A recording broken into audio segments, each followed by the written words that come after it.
Hi there, this is John Hyman from Commercial Real Estate Online. Welcome to our podcast show. The website to contact us is commercial-real-estate-training.com. Today's program is all about the leasing agent workflow. And of course, the program will help you engage with more landlords and with more tenants. As a special note, I will send the program notes out for today through our show notes online. So if you want to get a copy of those show notes, subscribe to the show notes at the website. That is commercial-real-estate-training.com/show-notes. So let's get on with the program and I'll catch you at the other end.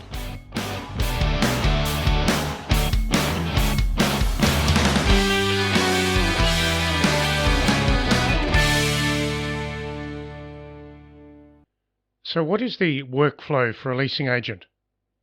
Perhaps you work with landlords and tenants. Perhaps you indeed work with those people to create leasing activity.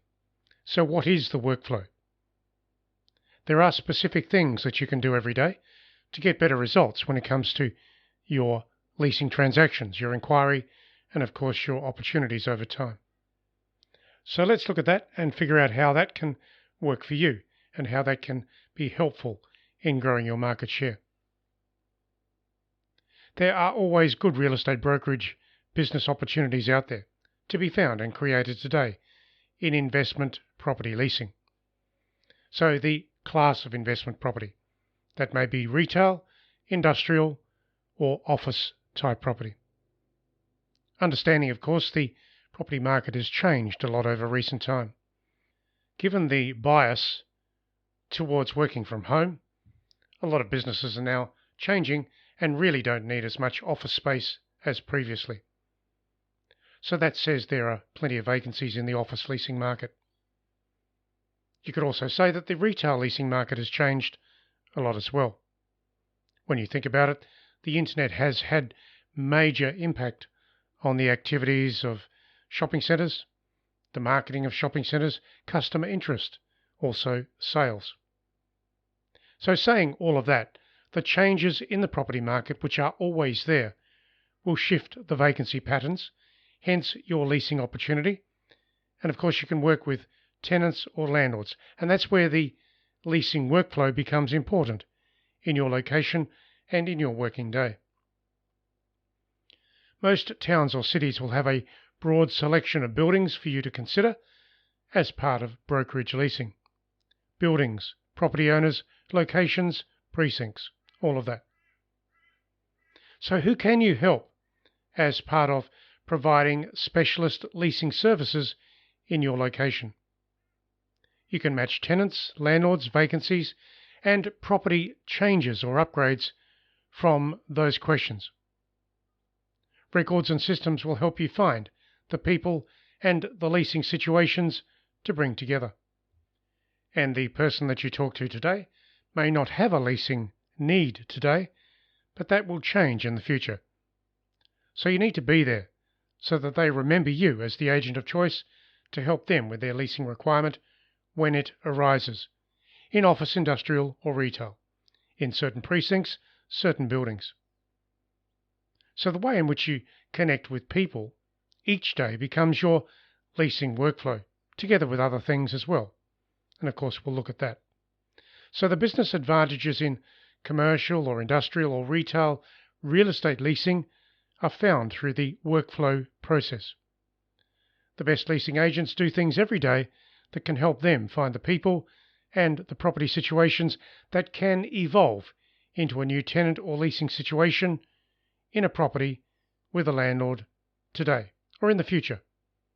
It's all about opportunities, finding them, where they are, and how to tap into them at the right time with the right people, landlords or tenants, as the case may be. And of course you can work with clients on either side of the fence. Depends on what your bias is. You may be a tenant's agent, you may be a landlord's agent. Understand that for what it is, and of course refine your skills accordingly. So let's go further, as part of the workflow process. That is in focusing on the better buildings. The rule to remember here with tenants and landlords is to match people and properties and create leasing transactions. So always work with the better buildings and in the better locations or precincts. When you do that, you will create more inquiry for yourself and your database will grow faster. So that focus on quality will help you attract more inbound inquiries and shorten the market time in most cases. And of course, that is good for you. The opposite leasing factor to steer away from is poor quality buildings or substandard properties in, let's say, terrible locations. You can waste a lot of time in trying to lease something that is in a, let's say, a poor precinct, something that doesn't really create business vibrancy. And that's what it's all about, really. The investment property market is driven from tenants and businesses needing to occupy properties in good locations so that their business can thrive. In premises leasing today, size and locational issues are the driving factors to consider first and foremost before you spend time on a client, a property, and in marketing any vacancy. And I'll just repeat that. In leasing today, the size and the location are the driving factors to consider first and foremost. And add into that location question the quality of the location, the quality of the building, so that you get more inquiry coming to you from that vacancy. It's not hard, it's just a rule. Let's go further. So the leasing workflow. What you're doing there is you're planning your leasing opportunities. And what I want to give you here is a leasing workflow model to help you as a leasing agent grow your business in office, industrial or retail property activities. Now you can use these ideas to get more results locally with tenants, business owners and landlords.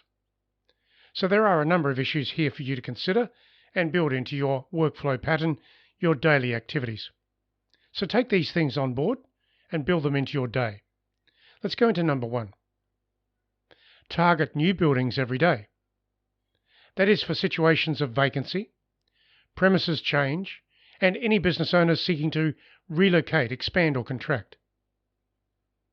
The only way you're going to find those people is through asking questions, connecting with those business owners, asking questions. The agent with a good understanding of the business owners locally who could move now or in the future is the agent of choice for landlords. Landlords don't want to waste time in filling a vacancy. They want the agent that understands what business owners are doing locally. The best agents understand the market, talk to people every day, grow their database, and can find the right people with the right property when the situation arises. It's all about matching people, matching properties, creating situations, creating opportunity. So as you consider all the buildings in your location or your allocated territory, as part of targeting buildings each day, new buildings, stay organised in your property selection and communicate the right way with the right people so you have a communication system. It's a quality system built around telephone calls, meetings, that sort of thing.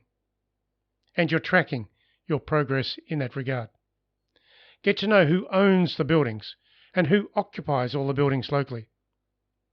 That study will take time and effort. It will take research. So keep registers of your progress and your conversations with key people. So let's go to number 2. You can create a lease expiry register for your location from the previous point that I mentioned. And of course all the connections that you make.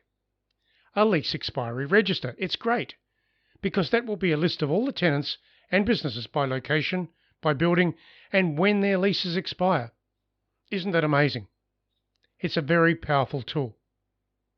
Now that list can also include the dates of any option choices that those tenants or business owners may have. Because at option time, they may want to look around the market to see if there's anything better out there, any more space, any better buildings, and of course you can help them. So how do you get all of this information about lease expiries? First, you approach business owners and ask questions. They do not have the time or the necessary information to make a leasing decision. They need help. They need a good agent, a good leasing agent. You can be that resource for them at the right time and match the suitable properties to what they could need. You can be that information source. Remember that your local property rental and vacancy information is valuable to tenants, to landlords, depending on who your client is. You can work with tenants, you can work with landlords. Understand your bias, your speciality, but remember that your lease expiry register is a very powerful tool to help you win the business in your location. So going further in this lease workflow system, item number 3. Break down your streets and precincts into logical zones and workable groups. You are a single agent, a single person, with limited resources and time to apply each day in new business identification in leasing. The best proven way to penetrate the property market and find those opportunities will be to create and work with small properties, smaller locations, single properties, single landlords. You break it down. You do that at any one time and in preferred precincts, so you get to know what's going on in the precinct, who owns what, who occupies what, and then you make your choices on the good streets, the good buildings, the good people, the people that will need your help, landlords or tenants. So you can focus on the right people in the right way and the identifiable premises and the vacancy situations from that. It's a very simple strategy, but it's a matter of focusing specifically. That's it, focusing specifically in your leasing workflow. So let's go to number 4. Engage with local business owners continually, every day. Make the calls. If you're out in a particular area, you can leave your business card with certain business owners as well. Very useful. Local business owners are the people that you can work with when it comes to matching vacancies into leasing situations. They happen to know the local area and share their property requirements with you. They'll also tell you what they have seen elsewhere with other adjoining buildings or businesses. The business owners locally are valuable resources of local market intelligence. So ask the questions. Sure, the business owner you're talking to may not need help today with their occupancy or their leasing activities. That's okay. But they will have seen other things. Ask the questions. It's so simple. Now let's go further into this. The local business owners can need help regarding rental information, identifying premises and particular locations, and matching their rental budgets to the available occupancy opportunities. Now, every year a business owner will be looking at their business costs, and one of their major business costs, which is right up there with salaries, will be the cost of premises. So you know what's going on with rental. You know the precincts, the better buildings, the lease deals that are out there, the better lease deals which may be attractive to some business owners. You can work with all that because the business owner needs help with their rental budget at certain times of the year, particularly because of the change of financial year or the change of their business cycle, or when things get slower in their business activities, perhaps manufacturing, perhaps the cycle of sales relating to the consumer. And think about the seasons of the year, where you have Christmas, you have Easter, you have community holidays. That's a season of activity in there. Businesses will be building their business, making sales through those seasons. So what do you know about those seasons? How can you make those seasons work for you when it comes to inquiry and leasing business? So you can work with those situations to understand the local market and the people that need to move and or change occupancy. You know the rents, you know the buildings, you know the precincts, you know the lease expiries that I mentioned earlier, all of that. So all of those strategies will be around the local property market information relative to a property speciality or type within precincts, office, industrial or retail, and that's your job. That information can be profound and quite direct for the tenants and landlords that you serve. So share that information. They will listen. That information is valuable. Let's go to number 5. Ongoing landlord contact in commercial real estate leasing will be part of the daily activities that you work to. You will find new landlords to assist with leasing requirements simply because there are vacancies out there. Office, industrial or retail, there are vacancies out there, and it is a changing market. So you can work with that. You can make sure that you're matching people into property situations and the changing market. Just imagine a property market where more stock is coming into the market because of a development up the road or in a different suburb. Those new developments will shape the leasing rates, the incentives. Those developers will be out there trying to move people from one location to another. And of course you can work with developers because they do want timely help to fill their new property in a timely way.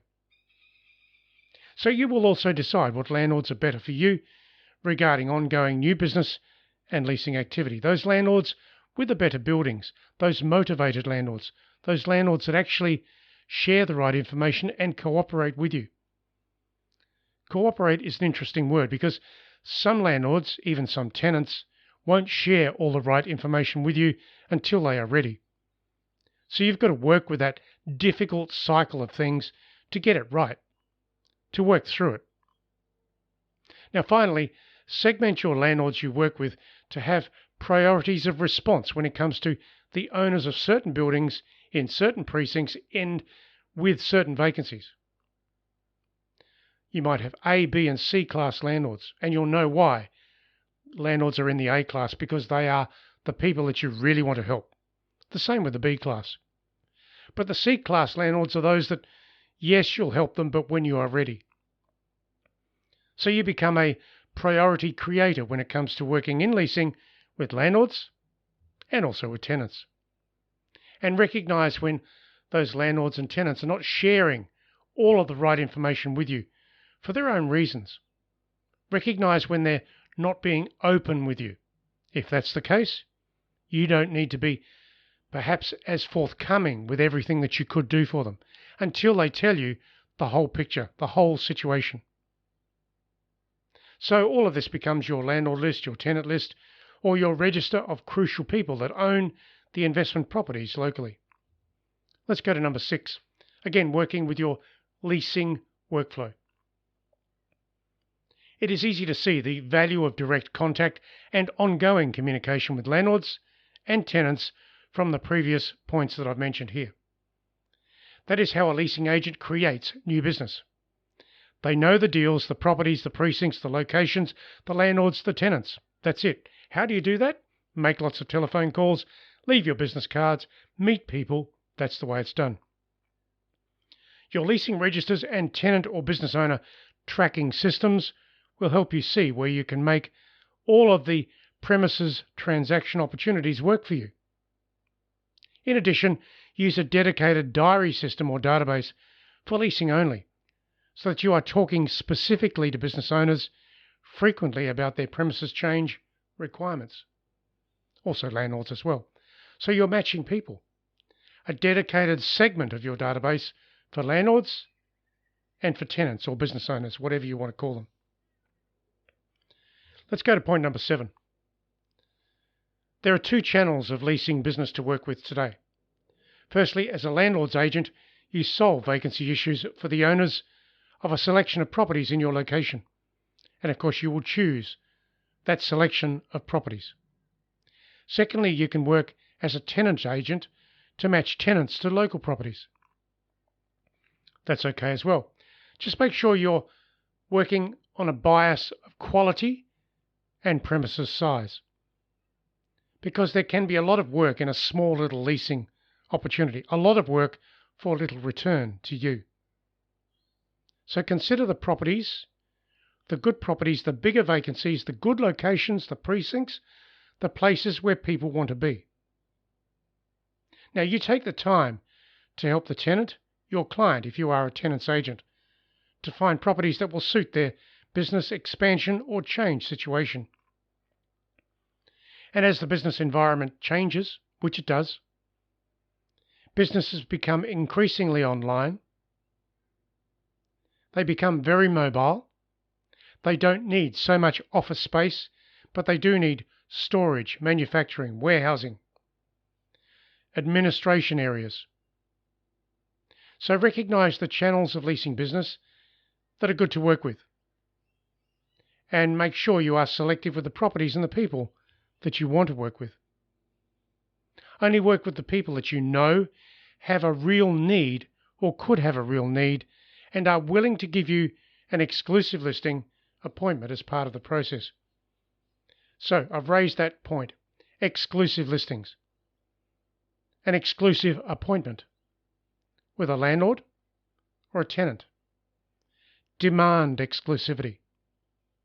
When you do that, you'll find that you are controlling your business over time.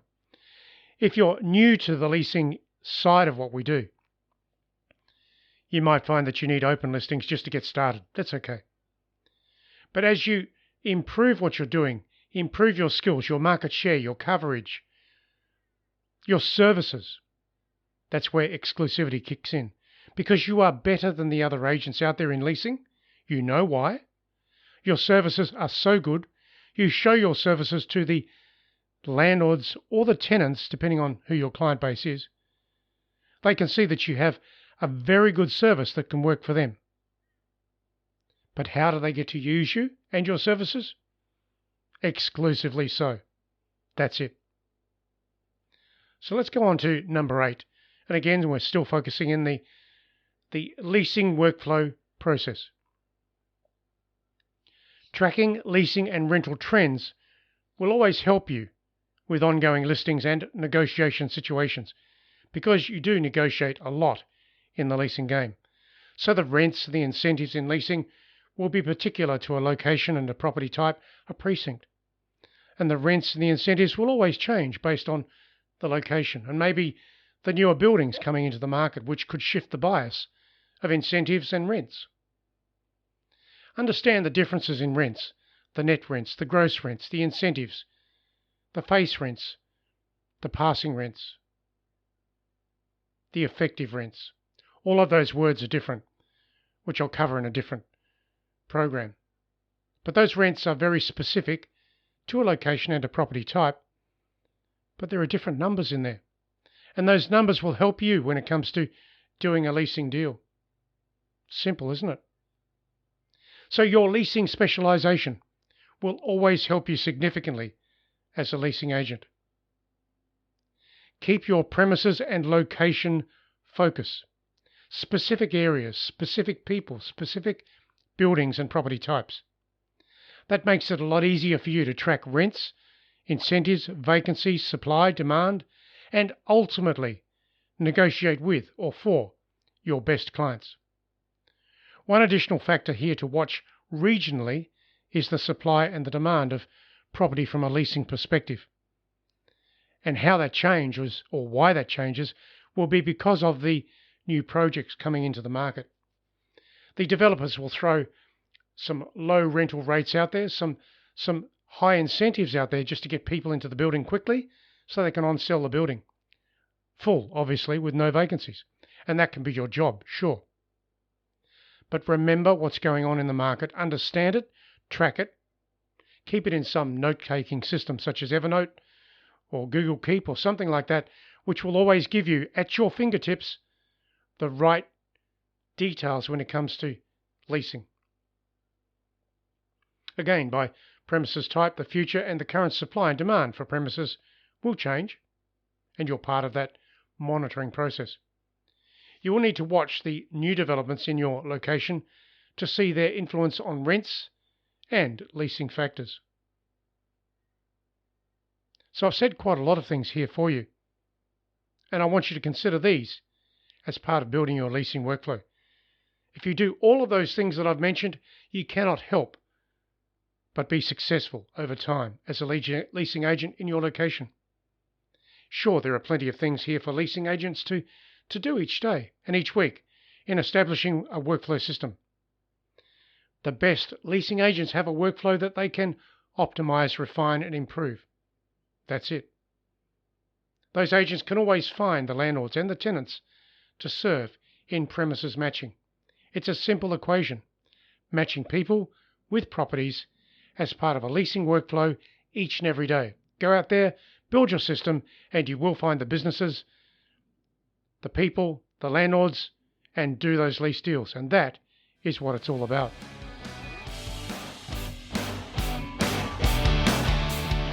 And so that was the program for today. Plenty of things there for you to think about with regards to leasing so that you can get more business with landlords and with tenants. As mentioned, I will put today's topic as a PDF in our show notes, the email series, the show notes email series.